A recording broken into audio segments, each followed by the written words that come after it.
y a beaucoup de propriétaires, de petits propriétaires de vignes. C'est ce que nous appelons les forains.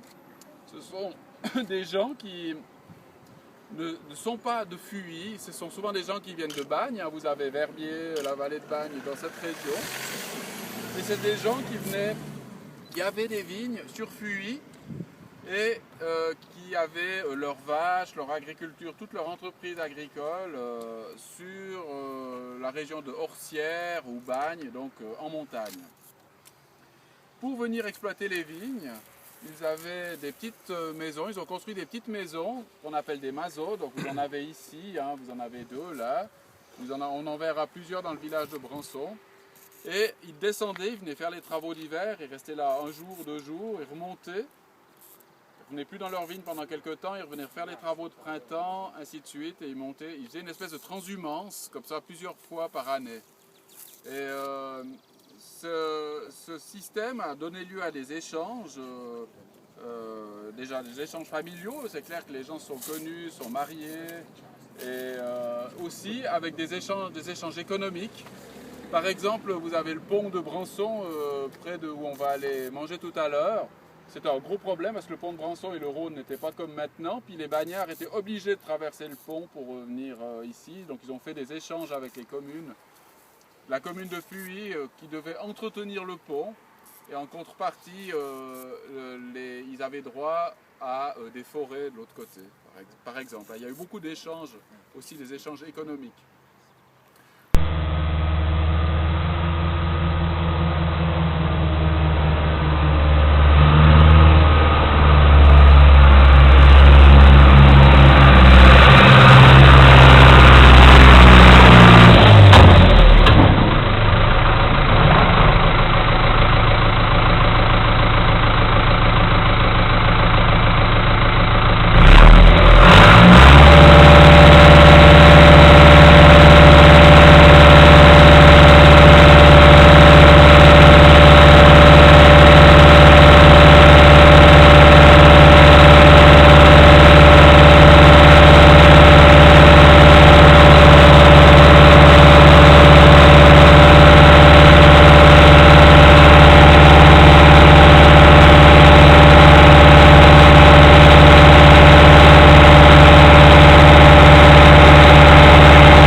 Pourquoi tu rigoles à cette histoire de balle de l'eau?